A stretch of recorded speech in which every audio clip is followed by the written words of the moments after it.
Hello guys, আসসালামু আলাইকুম, ঈদ মোবারক। আজকে দেখুন নতুন একটা ভিডিও নিয়ে এসেছি। দানা খাবার শেষ হয়ে যাওয়ার কারণে মাছকে মুড়ি খেতে দিয়েছি। দেখুন কত সুন্দরভাবে মুড়ি খায়। দেশি মাছ, এদের যাই দেবেন খাবে। দেখুন কিভাবে দেশি শিঙি, কই, মাগুর মুড়ি দেওয়ার সঙ্গে সঙ্গে চলে এসছে। দেখুন দেখুন কিভাবে খাচ্ছে। দানা খাবারই দিতে হবে এরকম কোনো কারণ নেই। দেশি মাছের যাই খাবার দেবেন খাবে। মুড়ি, পাউরুটি যাই আপনার বাড়িতে নষ্ট হয়ে গেছে এমন কোনো খাবার ফেলে দেওয়ার দরকার নেই। মাছকে দিলেই মাছ খেয়ে নেবে। দেখুন কত সুন্দর মুড়ি খাচ্ছে।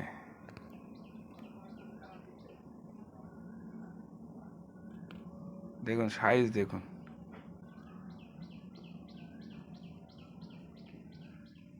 কীভাবে খাচ্ছে। দেখুন কচুরিপানা অবশ্যই দেবেন। এটা আমার 200 লিটার ড্রামের ভিডিও। কচুরিপানা দেওয়া আছে। আমি মোটামুটি 8 মাস 9 মাসে একবার করে জল চেঞ্জ হয়। আমি একবারই জল চেঞ্জ করেছি। দেখুন সাইজ দেখুন কত সুন্দরভাবে খাচ্ছে।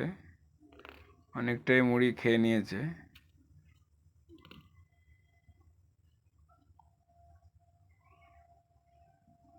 অবশ্যই অবশ্যই কচুরিপানা দেবেন। কচুরিপানা ছাড়া জল ভালো থাকবে না।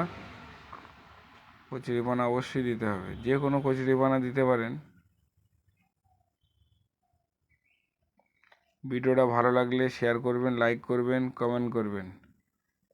দয়া করে বেশি বেশি করে সাবস্ক্রাইব করবেন। আমার চ্যানেলটাকে ফলো করে রাখবেন।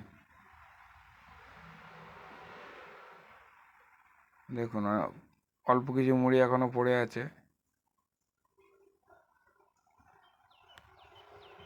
দেখুন সাইজ দেখুন, দেখুন কীভাবে খাচ্ছে।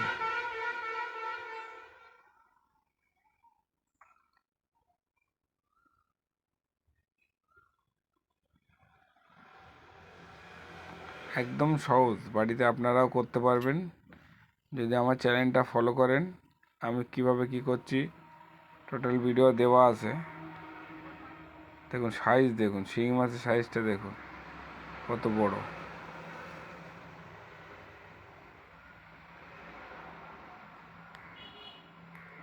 দেখুন সাইজ। মুড়ি যত ভিজবে তত ওরা খেতে আসবে। একসঙ্গে কতটা এসছে দেখুন। একই সঙ্গে মাছগুলো আছে, কই, শিঙি, মাগুর। কোনো রোগ বালাইয়ের কোনো ব্যাপার নেই।